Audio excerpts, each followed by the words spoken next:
அஞ்சு அஞ்சு IPL cup Chennai super Kings அடிச்சிருக்கு. இது போய் நீங்க இவர் இருக்கலாமா போலாமான்னு. சோ அப்பேற்பட்ட சாதனை பண்ண அவருக்கே விமர்சனங்கள் வருதுன்னா நம்ம இப்பதான் ஆரம்பிச்சு போயிட்டு இருக்கோம். நம்ம மேலே விமர்சனங்கள் வரும், அதுல நல்லதை எடுத்துப்போம். என்ன நம்ம மேல புதுசா விமர்சனம் வருது. நான் ஏதாவது ஒரு படம் நல்லா இருக்குன்னு கூப்பிட்டு பாராட்டணும், இதோ இவரு பாராட்டுறாருப்பா இந்த படத்தை அப்படின்றாங்க. அவங்களுக்கு நம்ம என்ன பதில் சொல்ல முடியும்? என்னோட ஸ்ட்ரென்த்துக்கு நான் ஏதோ ஒரு 13 வருஷம் போராடி விழுந்து எந்திரிச்சு கஷ்டப்பட்டு நான் கொஞ்சம் பேரை சம்பாரிச்சிருக்கேன் இங்க.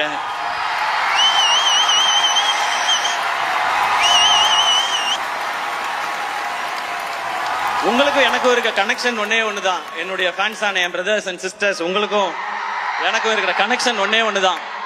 நான் நல்லா இருக்கணும், என் குடும்பம் நல்லா இருக்கணும், நான் ஜெயிக்கணும்னு நீங்க நினைக்கிறீங்க, அதே தான் நானும் நினைக்கிறேன். நீங்க நல்லா இருக்கணும், உங்க குடும்பம் நல்லா இருக்கணும், நீங்களும் வாழ்க்கையில ஜெயிக்கணும்னு நான் நினைக்கிறேன்.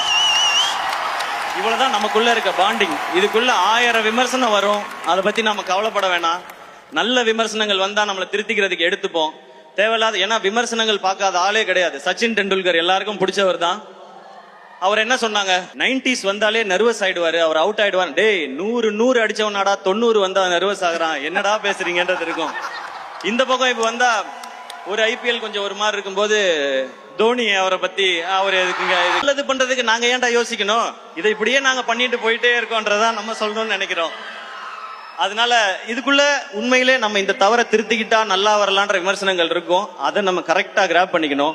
சோசியல் மீடியால எதையாவது சொல்லுவாங்க, முகம் தெரியாத ஆட்கள் நம்மள ஏதாவது நம்ம கான்பிடன்ஸ் உடைக்க நினைக்கிறாங்கன்னா அதுக்கு நீங்க முதல்ல இதாயிடாதீங்க. ஏன்னா நம்மளுடைய இலக்கு இங்க யாரையும் போட்டியா நினைக்கிறது இல்ல, யாரையும் ஜெயிக்கிறது இல்ல, அன்பை சம்பாதிக்கிறது. நான் உங்களை சம்பாரிச்ச மாதிரி நீங்க என்ன சம்பாரிச்ச மாதிரி, இதுதான் நம்மளுடைய மெயின் மோட்டிவா இருக்கணும்.